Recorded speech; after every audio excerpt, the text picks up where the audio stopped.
Alright, what is good, ladies and gentlemen? It is the Mass Reviewer back again with another review, and today we are doing a review for Inside Job. This is a rewatch for me. I watched this originally when it first came out around, I think it was 2021 when it originally came out, and I did watch it, and I watched it twice, so this is the third rewatch that I did for the show. And yeah, I am I'm a bit sick at the moment, and over the weekend, I did not really have a chance to I was not like in the right environment. I went on, not vacation, like I had to be somewhere, and I couldn't really get a lot of work done for university, so I ended up binging both seasons of Inside Job, and so we are doing the review for the entire show. I was debating whether or not to do like season style, where I just like review season 1 and then season 2, but I figured from what I remember, the show like doesn't really change drastically from season 1 and 2, so I decided I'd rather just do a review for the whole show. So with that said, let us just get into it. And starting off with, I want to start reminding myself, if there's like a show that has like a good intro, I do want to mention that, because I don't know, some stuff that comes to mind, like Cowboy Bebop, The Apothecary Diaries. I did reviews for those not too long ago, and each review that has like a good intro, it's like I always want to mention it when I'm like watching the show and the intro comes on, like, oh, when I do a review for this, I should mention the intro, but then I always forget to, so I'm going to start like writing it down to mention it. So yeah, starting off the intro, very good. I'm not like rating it, I'm not giving it like a score, because I don't think like you need a good intro in order to have a good show. Like The Bear, it was a pretty good show and didn't have an intro even, so I'm just like, if the intro is worth mentioning, I'm just gonna mention. So I did like the intro for Inside Job, it was good. And yeah, from there, let us begin. Starting off with the plot, and the plot of the show is basically that there is this organization called Cognito Inc. It's a play on the words incognito, and the organization, basically, they are the shadow government that runs the world. Technically, there's like there's like the shadow government, and then there's like a few different organizations, and the one that is that followed throughout the show is Cognito Inc. And Cognito Inc. is run by in the first season, it is JR that is running Cognito Inc., but then in season 2, the main character, Reagan, her father, Rand, is the one running it. And basically the show is that you have Reagan, who is this, she's like this, I guess you could say a scientist.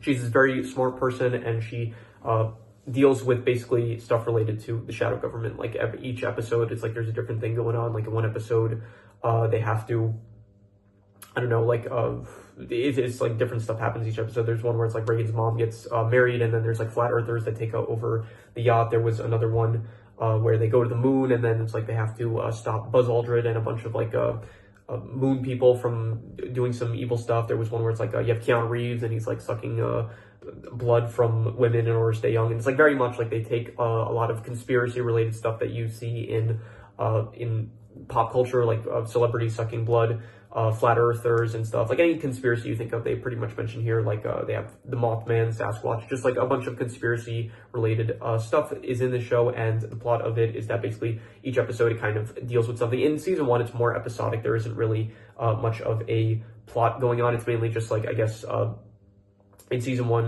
there really isn't any plot necessarily. It's just kind of Reagan trying to, she wants to like, basically JR wants like to be, with the I think they're called the Black Robes, which are like the ones that are above the Shadow Society. They're like the head of the Shadow Society. They're the ones controlling everything. And then season 1 is like basically just there isn't really a plot. But then in season 2, you do have Reagan. She starts dating this guy Ron, and from there it's like she has to decide of whether or not she wants to be in a relationship with Ron, or if she wants to end up getting promoted and advancing her career in the Shadow World. So yeah, overall the plot, I would give the plots like I go with like between a 7 to a 7.5. They're like, it's like between pretty good and very good, and I'm gonna be harsh on it. I'm just gonna call it pretty good. I do think that they work, and yeah, the plots are pretty good. You know, some are better than others. Like there's one where it's like Mike goes to his high school reunion. I didn't really like that one as much. There's another one where let's see here, Reagan is dating like a spy.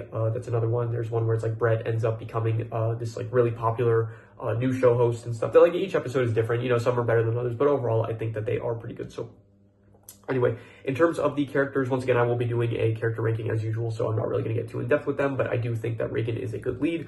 Brett is a good deuteragonist. Mike also, all of them are fine, really. Some of them I don't like as much, like Gigi and Mike specifically. I guess they're a bit not as good as some of the rest of the cast, because like Andre and Glenn, they have like, it feels like more personality to them. Rand is like a good character as well. You have Alpha Beta, he's another one. I'll get into all this more so when I do the character ranking. So overall, I'm just going to say that the characters, I will give like a I'll go like a 6.5. I'll say they're honestly like between a 6 to a 6.5. I'm gonna give it a 6.5. I'm being generous. I'm gonna call them good.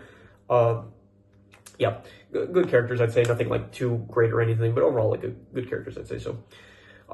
There are a lot of cameos as well. Like you do have like cameos from a lot of here. Let's see, Oprah. Like obviously not Oprah voicing her, but like you do have like a lot of celebrity cameos in it as part of like the humor for the show. So yeah, like Oprah, Keanu Reeves, he's in an episode. Leonardo DiCaprio, some other like celebrities and stuff that they mentioned. A lot of them. So.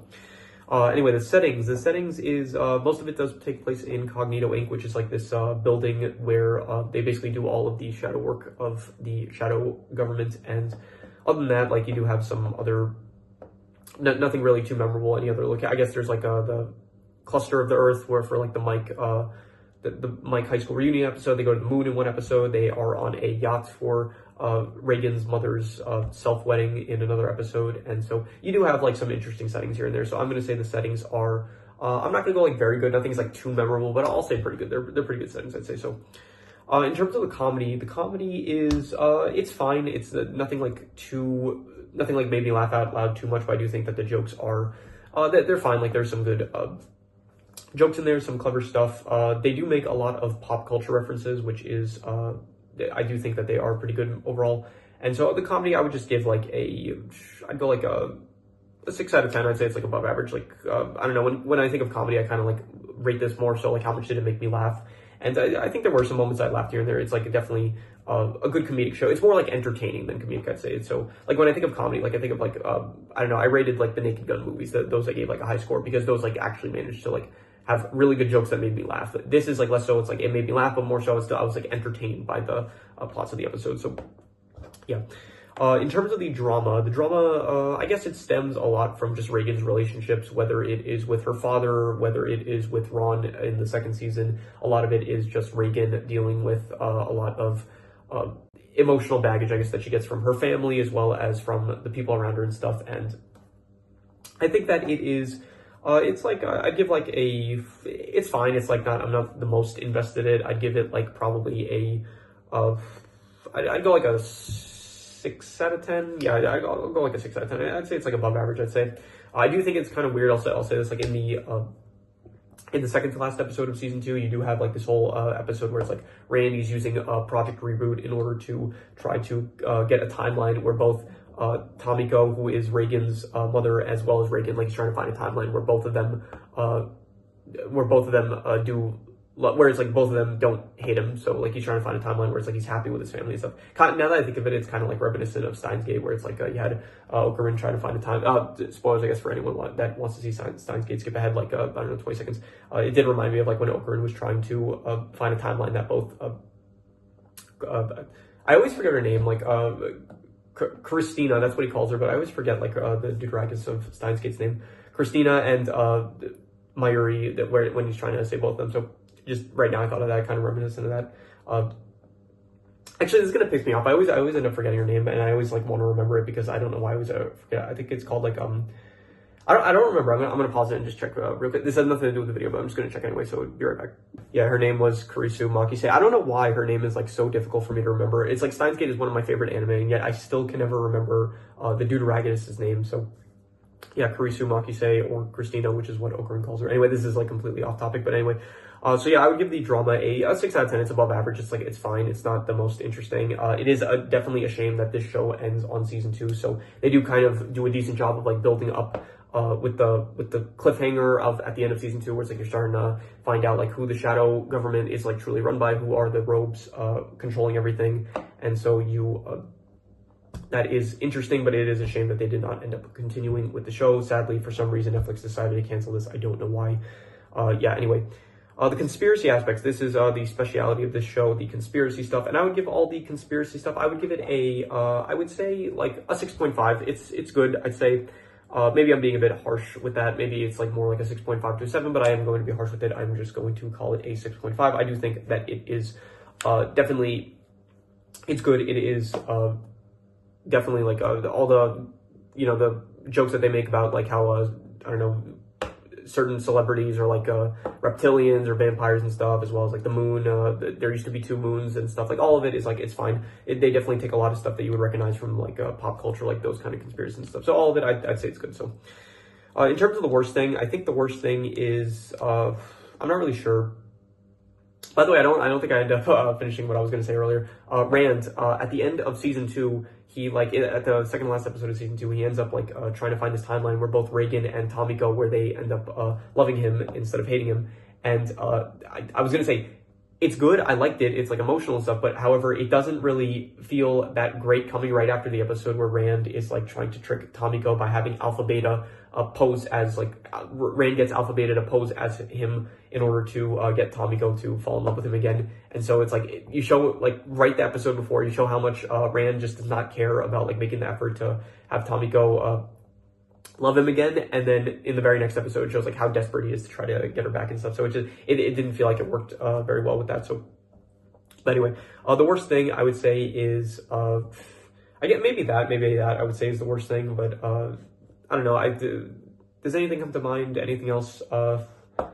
Maybe the fact that like it does like kind of end off on a cliffhanger. I do think they wrap things up like there's like the cliffhanger where it's like some shows they end on like a cliffhanger where it's like you literally there's like no conclusion, but then there's like this type of cliffhanger where it's like it's the end of the season, so they do manage to still wrap up some plot lines and stuff where they do a good job of like finishing stuff up with Ron and stuff, so you're not like wondering what's going to happen with that. But they obviously do set up a lot of stuff that is never going to be paid off, sadly. So who knows, maybe we'll have another Clone High situation where it's like 20 years in the future, maybe the show will get renewed for some reason. So yeah. So the worst thing, I don't know, nothing comes to mind specifically, so I'm just going to say that whole thing with like Rand's character and like how it went towards the end there, where it's like he's desperately trying to get both Tomiko and Reagan to not hate him, like all that. I did not think, I'll give it a 5 out of 10, like I don't think it was bad, but I just thought it was like very poor timing, where it's like the episode before that, for some reason, it's like you have him like not caring at all about putting the effort to like win Tomiko back. So and in terms of the best thing, I would say the best thing is I'm not sure. I think that there are certain characters I really like. Like I do like Brett a lot, his character, as well as Andre. I thought he was a good character, and so there are like specific characters I like a lot. And so I don't know though. I am going to I'll just reuse the best score. I guess I'll give it like a 7 out of 10. I'll give it like I'm going to reuse the best score for the plot, which was a 7. So I will just reuse that as that score again. So I'm going to be honest. I think the first time I watched the show, I really liked it, and I think each rewatch, it kind of gets a bit worse, to be honest. I know it's like a bit more flaws, I guess. I still think it's like a good show, so I'm going to do the calculations now, and then we will get the final score, and then I will give my overall consensus. So, yeah, I'm going to do the calculations. So, King Crimson. All right, so it ends up coming out to a 6.5, which would be around a 6.5, which would be good, and I think I would give it higher than that. I think I would give it probably like I think I'd give it like a 7 out of 10. I think I'd say it is very good. Not very good. A 7 would be pretty good, and so I think I would give it pretty good. I think it is a 7 out of 10. I think probably the first time I watched the show, I think I would have given it like much higher when I first watched it. I think I would have given it like maybe like a 7.5, maybe even an 8 out of 10. But I think I don't know. The more I watch it, I guess it's still good on rewatch. Like I just watched this for like the third time, and I gave it a 7 out of 10. I think it is pretty good. But yeah, it is not as good as like the first. I think the first time I watched it, it was just I don't know what happened. I guess just it's a rewatch, so rewatches are usually not as good as the first time you initially watch it. So, but still, I'd give it a 7 out of 10. I thought it was pretty good, and so yeah, that is pretty much all there is to it. So if you have any recommendations, any shows, movies, video game stories, anime, web series, anything that you want me to review, leave it in the comments, and I will maybe possibly check it out. But with that said, that is pretty much all there is to it. So let's leave it at that.